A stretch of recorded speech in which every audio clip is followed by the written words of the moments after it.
ਦੱਸੋ ਕਿ ਤੁਹਾਡੀ ਨਜ਼ਰ ਵਿੱਚ ਚੀਫ ਆਫ ਕਾਲਮ ਸਟਾਫ ਕੌਣ? ਇਹ ਤੇ ਤੁਸੀਂ ਬੜਾ ਟੈਕਨੀਕਲ ਜਿਹਾ ਔਰ ਬੜਾ ਮੈਨੂੰ ਘੇਰ ਕੇ ਕੋਈ ਹੋਰ ਹੀ ਗੱਲ ਪੁੱਛਣ ਦੀ ਕੋਸ਼ਿਸ਼ ਕਰ ਰਹੇ ਹੋ।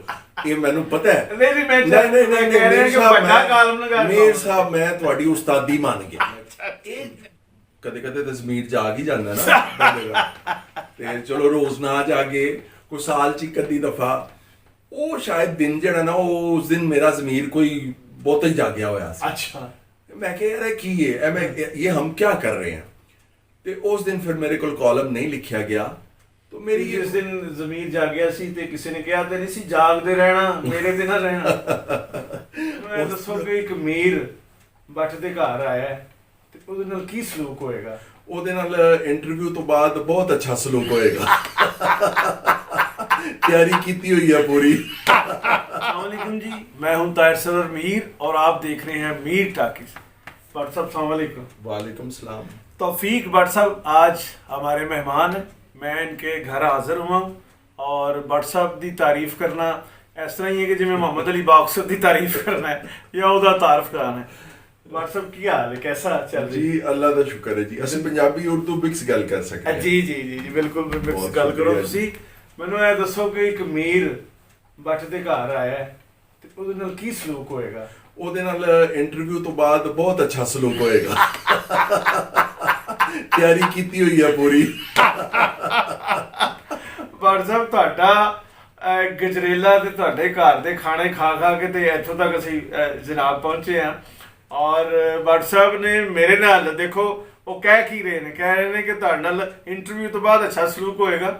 ਇੰਟਰਵਿਊ ਦੇ ਵਿੱਚ ਇਹ ਉਹੀ ਕਰਨਗੇ ਜਿਹੜਾ ਸਿਕੰਦਰ ਨੇ ਪੋਰਸ ਨਾਲ ਕੀਤਾ ਸੀ ਜਾਂ ਮਿਰਜ਼ਾ ਨੇ ਸਾਹਿਬਾ ਨਾਲ ਕੀਤਾ ਸੀ? ਨਹੀਂ, ਲੇਕਿਨ ਉਸ ਸੂਰਤ ਦੇ ਵਿੱਚ ਅੱਛਾ ਸਲੂਕ ਹੋਏਗਾ ਕਿ ਸਵਾਲ ਉਹੀ ਪੁੱਛੇ ਜਾਣਗੇ ਜਿਹੜੇ ਮੈਂ ਦੱਸੇ ਹੋਏ ਨੇ। ਭੱਟ ਸਾਹਿਬ ਉਹ ਅਦੀਬ ਔਰ ਸ਼ਾਇਰ ਔਰ ਉਹ ਨਸਰ ਨਿਗਾਰ ਨੇ ਜਿਹੜੇ ਬਿਲਕੁਲ ਫ੍ਰੀ ਸਟਾਈਲ ਦੇ ਕਾਇਲ ਨੇ। ਇਹਨਾਂ ਦਾ ਅਗਰ ਹਸਬੇ ਤੌਫੀਕ ਇਹਨਾਂ ਦਾ ਕਾਲਮ ਤੁਸੀਂ ਲੋਕਾਂ ਨੇ ਜ਼ਾਹਿਰ ਪੜ੍ਹਦੇ ਹੋ, ਮੈਂ ਵੀ ਪੜ੍ਹਨਾ ਵਾ। ਤੇ ਭੱਟ ਸਾਹਿਬ, ਇਹ ਹਸਬੇ ਤੌਫੀਕ ਜਿਹੜਾ ਹੈ ਇਹ ਤੇ ਹੋ ਗਿਆ ਕਾਲਮ, ਤੇ ਤੌਫੀਕਾਤ ਤੁਹਾਡੇ ਨੇ ਇੱਕ ਅਕਵਾਲੇ ਜ਼ਰੀ। ਤੇ ਇਹ ਤੌਫੀਕਾਤ ਜਿਹੜੇ ਨੇ ਤਖਲੀਕਾਤ ਔਰ ਤਬਰਕਾਤ ਤੋਂ ਨੇ ਜਾਂ ਕੋਈ ਮੁਆਸ਼ੀਆਤ ਬਿਹਤਰ ਕਰਨ ਦਾ ਨੁਸਖਾ ਹੈ? ਨਹੀਂ ਜੀ, ਇਹ ਦੋਵੇਂ ਹੀ ਨਾਂ ਜਿਹੜੇ ਨੇ ਇਹ ਦੋ ਵੱਡੇ ਬੰਦਿਆਂ ਨੇ ਮੈਨੂੰ ਅਤਾ ਕੀਤੇ ਸੀ। ਕਿਸ ਤਰ੍ਹਾਂ ਦੱਸੋ? ਹਸਬੇ ਤੌਫੀਕ ਜਿਹੜਾ ਹੈ ਇਹ ਨਾਮ ਮੁਸ਼ਤਾਕ ਅਹਿਮਦ ਯੂਸਫੀ ਸਾਹਿਬ ਦਾ ਅਤਾ ਕਰਦਾ ਹੈ। ਲੈਜੈਂਡ ਮੁਸ਼ਤਾਕ ਅਹਿਮਦ ਯੂਸਫੀ ਸਾਹਿਬ ਨੂੰ ਜਦੋਂ ਪ੍ਰਾਈਡ ਆਫ ਪਰਫਾਰਮੈਂਸ ਮਿਲਿਆ, ਇਹ ਸ਼ਾਇਦ 93 ਜਾਂ 92 ਦੀ ਗੱਲ ਹੈ, ਜਾਂ ਸ਼ਾਇਦ ਉਸ ਤੋਂ ਵੱਡਾ ਉਹਨਾਂ ਨੂੰ ਸਿਤਾਰਾ ਇਮਤਿਆਜ਼ ਮਿਲਿਆ। ਤੇ ਅਸੀਂ ਸ਼ਹਿਜ਼ਾਨ ਹੋਟਲ ਜਿਹੜਾ ਮਾਲ ਰੋਡ ਤੇ ਸੀ, ਉੱਥੇ ਉਹਨਾਂ ਦੇ ਇਜ਼ਾਜ਼ ਦੇ ਵਿੱਚ ਇੱਕ ਫੰਕਸ਼ਨ ਕੀਤਾ। ਮੈਨੂੰ ਯਾਦ ਹੈ ਬਿਲਕੁਲ। ਔਰ ਉਸ ਵੇਲੇ ਅਜੇ ਮੈਂ ਕਾਲਮ ਲਿਖਣਾ ਨਹੀਂ ਸੀ ਸ਼ੁਰੂ ਕੀਤਾ ਜੀ। ਤੇ ਮੇਰੇ ਕੁਝ ਮਜ਼ਮੂਨ ਛਪੇ ਸੀ। ਸਾਡਾ ਜਿਹੜਾ ਗਵਰਨਮੈਂਟ ਕਾਲਜ ਦਾ ਮੈਗਜ਼ੀਨ ਸੀ ਰਾਵੀ ਜੀ, ਉਹਦੇ 'ਚ ਕੋਈ ਮੇਰੇ ਮਜ਼ਮੂਨ ਛਪੇ ਜਿਹੜੇ ਮੈਂ ਯੂਸਫੀ ਸਾਹਿਬ ਨੂੰ ਕਿਹਾ, ਮੈਂ ਕਿਹਾ ਜੀ ਤੁਸੀਂ ਵੱਡੇ ਆਦਮੀ ਜੇ, ਤੇ ਇਹ ਜ਼ਰਾ ਅਗਰ ਇੱਕ ਅੱਧਾ ਮਜ਼ਮੂਨ ਪੜ੍ਹ ਕੇ ਮੈਨੂੰ ਇਹ ਦੱਸੋ ਕਿ ਮੈਂ ਕੁਝ ਲਿਖ ਸਕਦਾ ਵਾਂ, ਮੇਰੇ 'ਚ ਕੋਈ ਕਰੰਟ ਹੈ ਜਾਂ ਕਿ ਮੈਂ ਇਹਨੂੰ ਛੱਡ ਦਿਆਂ। ਇਹ ਪਲਾਨ ਜਿਹੜਾ ਹੈ ਇੱਕ ਕਰੰਟ ਤੋਂ ਬਾਅਦ ਉਹਨਾਂ ਨੇ ਕਿਹਾ ਕਿ ਤੁਸੀਂ ਤੇ ਪੂਰਾ ਵਾਪਡਾ ਹਾਊਸ ਹੋ। ਨਹੀਂ, ਇਹ ਤੇ ਮਤਲਬ ਅਗਰ ਉਹ ਕਹਿੰਦੇ ਔਰ ਤੁਸੀਂ ਕਹਿਤਾ ਤੇ ਮੇਰੇ ਵਾਸਤੇ ਤੁਹਾਡਾ ਕਹਿਣਾ ਵੀ ਬੜੇ ਇਜ਼ਾਜ਼ ਦੀ ਗੱਲ ਹੈ। ਬਹਰਹਾਲ ਉਹਨਾਂ ਜਦੋਂ ਮੇਰੇ ਉਹ ਕੁਝ ਆਰਟੀਕਲ ਜਿਹੜੇ ਰਾਵੀ 'ਚ ਛਪੇ ਸੀ, ਉਹ ਉਹਨਾਂ ਨੇ ਮੈਨੂੰ ਪੜ੍ਹੇ। ਉਹ ਠਹਿਰੇ ਹੋਏ ਸਨ ਮੁਖਤਾਰ ਮਸੂਦ ਸਾਹਿਬ ਦੇ ਘਰ। ਅੱਛਾ। ਤੇ ਮੈਂ ਉਹਨਾਂ ਨੂੰ ਦੁਬਾਰਾ ਮਿਲਣ ਗਿਆ ਤੇ ਮੇਰਾ ਖਿਆਲ ਸੀ ਕਿ ਉਹਨਾਂ ਨੂੰ ਕਿੱਥੇ ਟਾਈਮ ਮਿਲਿਆ ਹੋਏਗਾ ਕਿ ਉਹ ਉਹਨਾਂ ਪੜ੍ਹੇ ਹੋਣਗੇ। ਤੇ ਉਹਨਾਂ ਮੈਨੂੰ ਕਿਹਾ ਕਿ ਬਈ आप तो बहुत अच्छा लिखते हैं और आप इस सिलसिले को आगे बढ़ाएं और आप लिखें। अगर आप कॉलम लिखें और जब भी लिखें तो आपके नाम की निस्बत से मैं आपको एक नाम बता रहा हूँ, हस्बे तौफीक। अरे वाह। तो ये आप जब कॉलम लिखें तो आपके कॉलम का जो उन्वान है वो हस्बे तौफीक होना चाहिए। इसमें एक आजिज़ी भी है और एक उसमें तो बस ये उनकी मोहब्बत है। और दूसरा जो है तौफीकात जो है وہ جب روزنامہ نوائے وقت والوں کا فیملی میگزین شائع ہوا جی اور اس کا جو پہلا شمارہ ہے اس میں سید ضمیر جعفری صاحب نے میرے پہ ایک کالم لکھا تھا اور اس کا نام انہوں نے رکھا تھا توفیقات. واہ. تو یہ نام مجھے سید ضمیر جعفری صاحب کی طرف سے ملا ہے. اب میر صاحب ہوتا یہ ہے کہ بعض اوقات خیال آپ کو ایک خیال آیا جی تو آپ یہ انتظار نہیں کر سکتے کہ میں اس کو کالم کے لیے, تب تک وہ بھول چکا ہوتا ہے. اگر آپ نے 2 دن بعد کالم لکھنا ہے یا 1 دن بعد لکھنا ہے تو آپ کو بھول جاتا ہے. تو پھر یہ ہوتا ہے کہ وہ خیال جو ہے اس کو اسی وقت لکھ کے تو وہ کسی نہ کسی صورت میں فیس بک پہ یا سوشل میڈیا یا ہمارا جو واٹس ایپ گروپس بنے ہوئے ہیں تو وہ اس میں میں پھر چھوٹی چھوٹی جو ہیں کوٹیشنز وہ میں اس کو توفیقات کی. سب پسندیدہ کالم نگار کون ہے آپ کا, آپ کے علاوہ؟ ماضی میں تو 2-3 لوگ تھے جن کو میں سمجھتا تھا کہ یہ آئیڈیل ہیں اور یہ جو کچھ لکھتے ہیں ان کا جو ذاتی کردار ہے وہ اس کے بالکل مطابق ہوگا. اچھا, یہ جو کچھ لکھتے ہیں ਕਿਤੇ ਭੋਲੇ ਸੋ ਤੁਸੀਂ. ਮੈਂ ਵਾਕਈ ਭੋਲਾ ਸੀ ਤੇ ਫਿਰ ਬਾਅਦ ਦੇ ਵਿੱਚ ਮੈਂ ਉਹਨਾਂ ਨੂੰ ਬੜਾ ਆਈਡੀਅਲਾਈਜ਼ ਕਰਦਾ ਸੀ. ਕੌਣ ਸਨ? ਮੈਂ ਹੁਣ ਨਾਮ ਨਹੀਂ ਲੈ ਸਕਦਾ ਠੀਕ ਤੇ ਚੁੱਕਿ ਉਹ ਨਾਰਾਜ਼ ਵੀ ਬੜੀ ਜਲਦੀ ਹੋ ਜਾਂਦੇ ਨੇ. ਅੱਛਾ ਅੱਛਾ. ਲੇਕਿਨ ਫਿਰ ਮੈਂ ਆਹਿਸਤਾ ਆਹਿਸਤਾ ਜਿਸ ਵੇਲੇ ਮੈਨੂੰ ਉਹਨਾਂ ਦੇ ਘਰਾਂ 'ਚ ਜਾਣ ਦਾ ਮੌਕਾ ਮਿਲਿਆ ਔਰ ਉਹਨਾਂ ਦਾ ਦੋਸਤਾਂ ਦੇ ਨਾਲ ਰਵੱਈਆ ਦੇਖਿਆ, ਉਹਨਾਂ ਦਾ ਜਿਹੜਾ ਤਰਜ਼ ਜ਼ਿੰਦਗੀ ਸੀ ਉਹ ਦੇਖਿਆ, ਉਹਨਾਂ ਦੀਆਂ ਜਿਹੜੀਆਂ ਅਖਲਾਕੀਆਤ ਸਨ ਉਹਨਾਂ ਦਾ ਬਗੌਰ ਜਾਇਜ਼ਾ ਲਿੱਤਾ ਤੇ ਉਹ ਮੈਨੂੰ ਇੰਝ ਲੱਗਾ ਕਿ ਆਈਡੀਅਲ ਤੇ ਕੀ ਹੋਣਾ ਬਸ ਮੇਰੇ ਵਰਗੇ ਹੀ ਨੇ.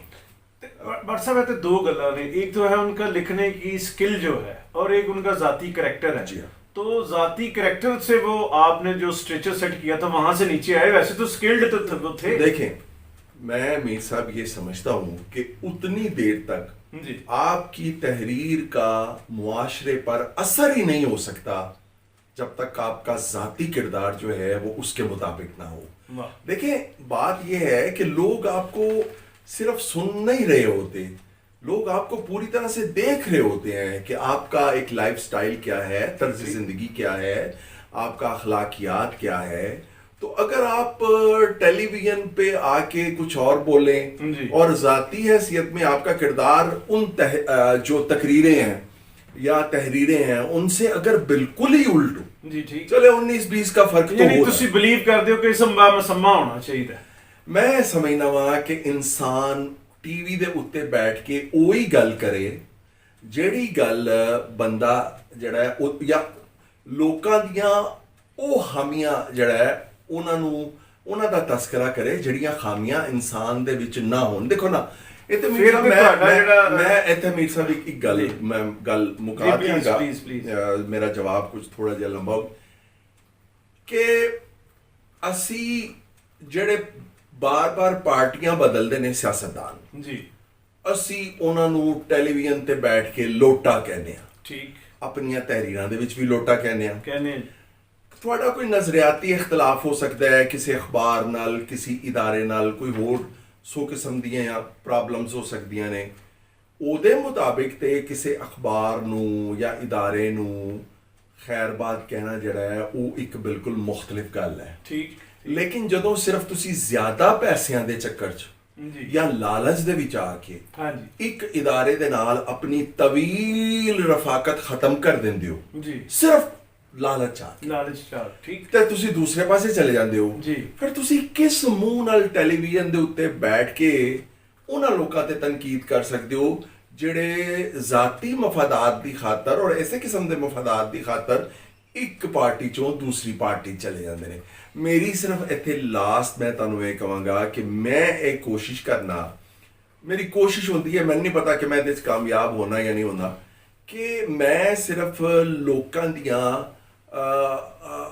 ਉਹਨਾਂ ਚੀਜ਼ਾਂ ਦੇ ਉੱਤੇ ਜਾਇਜ਼ ਔਰ ਮੁਹੱਜ਼ਬ ਅੰਦਾਜ਼ 'ਚ ਔਰ ਮਜ਼ਾਹੀਆ ਅੰਦਾਜ਼ 'ਚ ਤਨਕੀਦ ਕਰਾਂ ਜਿਹੜੀਆਂ ਖਰਾਬੀਆਂ ਜਾਂ ਬੁਰਾਈਆਂ ਮੇਰੇ ਆਪਣੇ ਵਿੱਚ ਨਹੀਂ, ਲੇਕਿਨ ਮੇਰੀ ਜ਼ਿੰਦਗੀ ਦੇ ਵਿੱਚ 1-2 ਮੈਨੂੰ ਕੋਈ 24-25 ਸਾਲ ਹੋ ਗਏ ਲਿਖਦਿਆਂ, ਨਵਾਂ ਵਕਤ 'ਚ ਬਾਕੀ ਸਾਰੇ ਅਖਬਾਰਾਂ 'ਚ ਲਿਖਿਆ, कम से कम 2 दफ़ा मेरी ज़िंदगी च ऐसा मौका ज़रूर आया जी। है कि मैं कलम लिखदे अचानक मैं कलम चुक के दीवार नाल मारिया कि यार मैं लिख की रहा, मेरा ज़ाती किरदार की है, ਓਏ ਹੋਏ ਤੇ ਮੈਂ ਕੀ ਕਰ ਰਿਹਾ।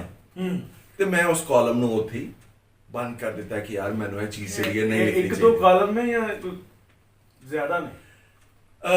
ਇੱਕ ਦੋ ਵਾਰ ਐਸਾ ਹੋਇਆ ਹੈ, ਇੱਕ ਦੋ ਕਾਲਮਾਂ 'ਚ, ਕਿ ਜਦੋਂ ਮੈਂ ਕਿਸੇ ਦੇ ਉੱਤੇ ਕਿਸੇ ਸਿਆਸੀ ਸ਼ਖਸੀਅਤ ਸੀ ਜਾਂ ਕੋਈ ਵੀ ਸੀ ਉਹਦੇ ਉੱਤੇ ਮੈਂ ਜਦੋਂ ਬਹੁਤ ਜ਼ਿਆਦਾ ਤਨਕੀਦ ਕਰ ਰਿਹਾ ਸੀ ਤੇ ਮੈਂ ਅਚਾਨਕ ਕੋਈ ਕਦੇ ਕਦੇ ਤਾਂ ਜ਼ਮੀਰ ਜਾਗ ਹੀ ਜਾਂਦਾ ਨਾ ਬੰਦੇ ਦਾ, ਤੇ ਚਲੋ ਰੋਜ਼ ਨਾ ਜਾਗੇ, ਕੋਈ ਸਾਲ 'ਚ ਇੱਕ ਅੱਧੀ ਦਫਾ, ਉਹ ਸ਼ਾਇਦ ਦਿਨ ਜਿਹੜਾ ਨਾ ਉਹ ਉਸ ਦਿਨ ਮੇਰਾ ਜ਼ਮੀਰ ਕੋਈ ਬਹੁਤ ਹੀ ਜਾਗਿਆ ਹੋਇਆ ਸੀ। ਅੱਛਾ। ਮੈਂ ਕਿਹਾ ਯਾਰ ਇਹ ਕੀ ਹੈ, ਇਹ ਹਮ ਕਿਆ ਕਰ ਰਹੇ ਹਾਂ। ਤੇ ਉਸ ਦਿਨ ਫਿਰ ਮੇਰੇ ਕੋਲ ਕਾਲਮ ਨਹੀਂ ਲਿਖਿਆ ਗਿਆ। तो मेरी जिस दिन जमीर जागया सी ते किसी ने कहा ते नहीं सी जागते रहना, मेरे ते ना रहना। उस दिन फिर मैंने सैयद जमीर जाफरी साहब याद आ गए सी। वाह वाह वाह। अच्छा बट साहब ਇਹ ਦੱਸੋ ਕਿ ਤੁਹਾਡੀ ਨਜ਼ਰ ਵਿੱਚ ਚੀਫ ਆਫ ਕਾਲਮ ਸਟਾਫ ਕੌਣ? ਇਹ ਤੇ ਤੁਸੀਂ ਬੜਾ ਟੈਕਨੀਕਲ ਜਿਹਾ ਔਰ ਬੜਾ ਮੈਨੂੰ ਘੇਰ ਕੇ ਕੋਈ ਹੋਰ ਹੀ ਗੱਲ ਪੁੱਛਣ ਦੀ ਕੋਸ਼ਿਸ਼ ਕਰ ਰਹੇ ਹੋ। ਇਹ ਮੈਨੂੰ ਪਤਾ ਹੈ। ਨਹੀਂ ਮੈਂ ਕਹਿ ਰਿਹਾ ਕਿ ਵੱਡਾ ਕਾਲਮ ਲਗਾ ਮੇਰ ਸਾਹਿਬ ਮੈਂ ਤੁਹਾਡੀ ਉਸਤਾਦੀ ਮੰਨ ਗਿਆ। ਇਹ ਜਿਹੜਾ ਤੁਸੀਂ ਮੈਨੂੰ ਇਹ ਅੱਛਾ ਦੇਖੋ, ਤੁਸੀਂ ਮੈਨੂੰ ਇਹ ਗੱਲ ਤੇ ਪੁੱਛ ਸਕਦੇ ਹੋ ਕਿ ਜੀ ਤੁਹਾਡੀ ਨਜ਼ਰ ਦੇ ਵਿੱਚ ਵੱਡਾ ਕਾਲਮ ਨਿਗਾਰ ਕੌਣ ਹੈ। ਉਹ ਤੇ ਮੈਂ ਤੁਹਾਨੂੰ ਦੱਸ ਦਿਆਂਗਾ ਕਿ ਚਲੋ ਮੇਰੀ ਨਜ਼ਰ ਇਹ ਖਾਸ ਤੌਰ ਤੇ ਇਹ ਕਹਿਣਾ ਕਿ ਤੁਹਾਡੀ ਨਜ਼ਰ 'ਚ ਕਾਲਮਾਂ ਦਾ ਆਰਮੀ ਚੀਫ ਕੌਣ ਹੈ, chief of column staff, chief of the column staff ਕੌਣ ਹੈ, ਇਹ ਮੇਰੇ ਕੋਲ ਤੁਸੀਂ ਨਾ ਪੁੱਛੋ। ਇਹ ਇਸ ਵਾਸਤੇ ਮੈਂ ਤੁਹਾਨੂੰ ਨਹੀਂ ਦੱਸਾਂਗਾ ਕਿ ਤੁਹਾਨੂੰ ਆਪ ਵੀ ਪਤਾ ਹੈ। ਨਹੀਂ ਮੈਂ ਤੁਹਾਡੇ ਕੋਲ ਚਲੋ ਇਹਨੂੰ ਮੈਂ ਇਸ ਤਰ੍ਹਾਂ ਫਰੇਮ ਕਰਨਾ ਸਵਾਲ ਨੂੰ ਜਿਹੜਾ ਤੁਸੀਂ ਕਿਹਾ ਕਿ ਵੱਡਾ ਕਾਲਮ ਨਿਗਾਰ ਕੌਣ ਹੈ ਇਸ ਵੇਲੇ ਦਾ ਅਸਰੇ ਹਾਜ਼ਰ ਵਿੱਚ। ਦੇਖੋ ਇੱਕ ਵੱਡਾ ਕਾਲਮ ਨਿਗਾਰ ਅਸੀਂ ਤੇ ਬਜ਼ਾਹਿਰ ਉਸੇ ਨੂੰ ਸਮਝਦੇ ਆ ਨਾ ਜਿਹਨੂੰ ਜ਼ਿਆਦਾ ਪੜਿਆ ਜਾਂਦਾ ਹੈ ਜਿਹੜਾ, ਤੇ ਇਸ ਸੁਸਾਇਟੀ ਦੇ ਵਿੱਚ ਮੇਰੇ ਵਰਗੇ ਬੰਦਿਆਂ ਨੂੰ ਵੀ ਲੋਕ ਪੜ੍ਹ ਵੀ ਲੈਂਦੇ ਨੇ ਬੜੇ ਹੌਸਲੇ ਨਾਲ, ਤੇ ਉਹਨੂੰ ਐਪਰੀਸ਼ੀਏਟ ਵੀ ਕਰਦੇ ਨੇ। ਚੰਗੇ ਲਿਖਣ ਵਾਲਿਆਂ ਦੇ ਵਿੱਚ ਬਹੁਤ ਸਾਰੇ ਲੋਕ ਨੇ, ਸਾਡੇ ਹਸਨ ਨਿਸਾਰ ਸਾਹਿਬ ਨੇ, ਉਹ ਬੜਾ ਅੱਛਾ ਲਿਖਦੇ ਨੇ ਔਰ ਬਹੁਤ ਲੋਕੀ ਉਹਨਾਂ ਨੂੰ ਪੜ੍ਹਦੇ ਨੇ। ਪਿਛਲੇ ਦਿਨਾਂ 'ਚ ਅਬਦੁਲ ਕਾਦਰ ਹਸਨ ਸਾਹਿਬ ਦਾ ਇੰਤਕਾਲ ਹੋ ਗਿਆ, ਉਹ ਇੱਕ ਵੱਡੇ ਕਾਲਮ ਨਿਗਾਰ ਨਿਸਾਰ ਸਾਹਿਬ ਦਾ ਕਾਲਮ ਪੜ੍ਹ ਕੇ, ਗਰਮ ਮਰਤੂਬ ਕਾਲਮ ਪੜ੍ਹ ਕੇ ਕੱਚੀ ਲੱਸੀ ਵੀ ਪੀਣੀ ਪੈਂਦੀ ਹੈ। ਹਾਂ, ਤੇ ਉਸ ਤੋਂ ਬਾਅਦ ਫਿਰ ਉਹ ਲੱਸੀ ਜਿਹੜੀ ਹੈ ਨਾ ਉਹ ਭਾਵੇਂ ਕੱਚੀ ਹੋਵੇ ਜਾਂ ਪੱਕੀ ਹੋਵੇ, ਉਸ ਤੋਂ ਬਾਅਦ ਫਿਰ ਬੰਦਾ ਅਜੀਬ ਜਿਹੀ ਮਸਤੀ 'ਚ ਆ ਜਾਂਦਾ। ਅੱਛਾ, ਅਮੀਰ ਸਾਹਿਬ ਪਹਿਲੇ ਤੋੜ ਦੀ ਲੱਸੀ ਕਹਿ ਰਹੇ, ਹੱਸਣ ਵਾਲੀ ਕਿਹੜੀ ਗੱਲ ਸੀ? ਪਹਿਲੇ ਤੋੜ ਦੀ ਲੱਸੀ ਕਹਿ ਰਹੇ। ਅੱਛਾ ਮੈਨੂੰ ਦੱਸੋ ਕਿ ਕਾਲਮ ਨਿਗਾਰ ਜਦੋਂ ਰਿਟਾਇਰਡ ਹੋ ਜਾਂਦੇ ਨੇ ਉਹ ਮੁਲਕ 'ਚ ਰਹਿੰਦੇ ਨੇ ਕਿ ਜਜ਼ੀਰਿਆਂ 'ਚ ਰਹਿੰਦੇ? ਕਾਲਮ ਨਿਗਾਰ ਰਿਟਾਇਰਡ ਹੋ ਜਾਂਦੇ ਨੇ, ਕਾਲਮ ਨਿਗਾਰ ਰਿਟਾਇਰ ਹੋ ਜਾਂਦੇ ਨੇ। ਕਾਲਮ ਨਿਗਾਰ ਤੇ ਮੇਰਾ ਨਹੀਂ ਖਿਆਲ ਰਿਟਾਇਰ ਹੋ ਜਾਂਦੇ ਨੇ, ਉਹਨਾਂ ਦਾ ਜਦੋਂ ਤੱਕ ਸਾਹ ਚੱਲਦਾ ਉਦੋਂ ਤੱਕ ਕਲਮ ਚੱਲਦਾ ਹੈ। ਅੱਛਾ ਮੈਨੂੰ ਇਹ ਦੱਸੋ ਕਿ ਨਜ਼ੀਰ ਨਾਜੀ ਸਾਹਿਬ ਬਜ਼ੁਰਗ ਸਾਡੇ ਕਾਲਮ ਨਿਗਾਰ ਨੇ, ਵੈਟਰਨ ਔਰ ਸੀਜ਼ਨ, ਉਹਨਾਂ ਨੂੰ ਮਸਲਾ ਕਸ਼ਮੀਰ ਹੱਲ ਹੋਣ ਤੋਂ ਪਹਿਲਾਂ ਉਹਨਾਂ ਨੂੰ ਐਕਸਟੈਂਸ਼ਨ ਮਿਲਣੀ ਚਾਹੀਦੀ ਕਿ ਨਹੀਂ ਮਿਲਣੀ ਚਾਹੀਦੀ? ਮੈਂ ਤੇ ਉਹਨਾਂ ਦੀ ਸਟ੍ਰੈਟੇਜਿਕ ਡੈਪਥ ਨੂੰ ਸਮਝਦੇ ਨੇ। ਮੈਂ ਬਿਲਕੁਲ ਨਜ਼ੀਰ ਨਾਜੀ ਸਾਹਿਬ ਕਾਲਮ ਨਿਗਾਰੀ ਦਾ ਇੱਕ ਬਹੁਤ ਵੱਡਾ ਨਾਂ ਹੈ ਜੀ। ਮੈਨੂੰ ਤੇ ਇਹ ਵੀ ਨਹੀਂ ਪਤਾ ਕਿ ਅੱਜ ਕੱਲ ਉਹ ਲਿਖ ਰਹੇ ਨੇ ਜਾਂ ਨਹੀਂ ਲਿਖ ਰਹੇ, ਕਿਉਂਕਿ ਲਿਖ ਰਹੇ ਨੇ ਅੱਜ ਕੱਲ ਦੁਨੀਆ 'ਚ ਹੀ ਲਿਖ ਰਹੇ ਨੇ ਸ਼ਾਇਦ। ਤੇ ਉਹ ਕਾਲਮ ਨਿਗਾਰੀ ਦਾ ਇੱਕ ਮੇਰੀ ਮਹਿਰੂਮੀ ਜਾਂ ਬਦਕਿਸਮਤੀ ਕਿ ਮੈਨੂੰ ਅੱਜ ਕੱਲ ਮੌਕਾ ਨਹੀਂ ਜ਼ਿਆਦਾ ਮਿਲ ਰਿਹਾ। ਮੈਂ ਬਹੁਤ ਦਿਨਾਂ ਤੋਂ ਅਖਬਾਰ ਨਹੀਂ ਦੇਖ ਸਕਿਆ, ਲੇਕਿਨ ਨਜ਼ੀਰ ਨਾਜੀ ਸਾਹਿਬ ਇੱਕ ਵੱਡਾ ਨਾਮ ਹੈ ਕਾਲਮ ਨਿਗਾਰੀ ਦਾ, ਔਰ ਉਹਨਾਂ ਨੂੰ ਮੌਜ਼ੂਆਤ ਤੇ ਅਬੂਰ ਹਾਸਿਲ ਹੁੰਦਾ ਹੈ। ਯਾਨੀ ਉਹ ਸਿਆਸਤ ਦੇ ਉੱਤੇ ਲਿਖਣ ਤੇ ਉਹਦੇ ਉੱਤੇ ਅਹਿਸਾਸ ਹੁੰਦਾ ਹੈ ਕਿ ਇਹਨਾਂ ਦੀ ਸਿਆਸਤ ਦੇ ਉੱਤੇ ਇਸ ਸ਼ੋਬੇ ਦੇ ਵਿੱਚ ਬਹੁਤ ਗ੍ਰਿਫਤ ਹੈ। ਅਗਰ ਉਹ ਕਿਸੇ ਹੋਰ ਮੌਜ਼ੂ ਤੇ ਲਿਖਣ, ਇੰਟਰਨੈਸ਼ਨਲ ਇਸ਼ੂਜ਼ ਦੇ ਉੱਤੇ, ਉਹਨਾਂ ਨੇ ਬਹੁਤ ਸਾਰੇ ਕਾਲਮ ਲਿਖੇ ਨੇ।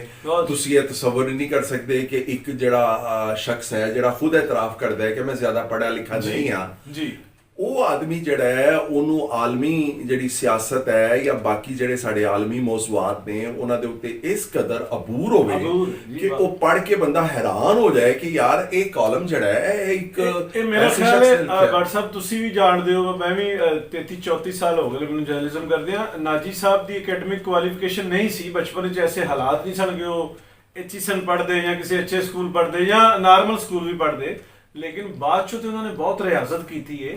ਅੱਛਾ ਮੈਨੂੰ ਇਹ ਦੱਸੋ ਸਰ ਕਿ ਮਨੂ ਭਾਈ ਔਰ ਅਬਾਸ ਅਤਰ ਦੋਵੇਂ ਤੁਹਾਡੇ ਬਜ਼ੁਰਗ ਵੀ ਸਨ ਤੇ ਦੋਸਤ ਵੀ ਸਨ। ਮੇਰੇ ਬਹੁਤ ਉਹਨਾਂ ਦੀ- ਮਿਹਰਬਾਨ ਸਨ ਜੀ। ਉਹ ਅੱਜ ਫੀਲਡ 'ਚ ਕਿਤੇ ਹੈਗੇ ਨੇ ਕੋਈ ਕਿਸੇ ਹੋਰ ਕਾਲਮ ਨਿਗਾਰ 'ਚ ਜਿਵੇਂ ਆ ਜਾਂਦੀ ਹੈ ਸਾਫਤੀ ਰੂਹ ਆ ਜਾਂਦੀ ਹੈ, ਕੋਈ ਐਗਜ਼ਿਸਟ ਕਰ ਰਹੇ ਨੇ ਜਾਂ ਆਪਣਾ ਅੰਦਾਜ਼ ਲੈ ਗਏ ਨੇ ਨਾਲ? ਮਨੂ ਭਾਈ ਸਾਹਿਬ ਦਾ ਆਪਣਾ ਹੀ ਇੱਕ ਅੰਦਾਜ਼ ਸੀ ਔਰ ਅਬਾਸ ਅਤਰ ਸਾਹਿਬ ਦਾ ਵੀ ਆਪਣਾ ਹੀ ਇੱਕ ਅੰਦਾਜ਼ ਸੀ। ਠੀਕ ਉਹ ਮੇਰਾ ਆਪਣਾ ਖਿਆਲ ਹੈ ਕਿ ਉਹ ਆਪਣੇ ਆਪਣੇ ਜਿਹੜੇ ਮਖਸੂਸ ਅੰਦਾਜ਼ ਸਨ ਉਹ ਆਪਣੇ ਨਾਲ ਲੈ ਕੇ ਚਲੇ ਗਏ ਨੇ। ਮਨੂ ਭਾਈ ਜਿਹਾ ਅੰਦਾਜ਼, ਈਵਨ ਸ਼ਖਸੀਅਤ, ਆਹਾ ਵਾਹ, ਸਿਰਫ ਅੰਦਾਜ਼ ਹੀ ਨਹੀਂ ਬਹੁਤ ਸ਼ਖਸੀਅਤ, ਉਹ ਮੈਨੂੰ ਨਹੀਂ ਲੱਗਦਾ ਕਿ ਸਾਨੂੰ ਅੱਗੇ ਜਾ ਕੇ ਕਿਤੇ ਲੱਭੇਗੀ ਔਰ ਸਾਡੀ ਉਸ ਤਰ੍ਹਾਂ ਰਹਿਨੁਮਾਈ ਕਰੇਗੀ ਜਾਂ ਅਸੀਂ ਉਸ ਤਰ੍ਹਾਂ ਉਹਨਾਂ ਕੋਲ ਸਿੱਖਾਂਗੇ ਜਿਸ ਤਰ੍ਹਾਂ ਅਸੀਂ ਮਨੂ ਮੈਂ ਭਾਈ ਕੋਲ ਤੁਹਾਡੀ ਸਿੱਖਿਆ। 100% ਤਾਇਦ ਕਰਨਾ, ਬਿਲਕੁਲ ਠੀਕ, ਬਿਲਕੁਲ।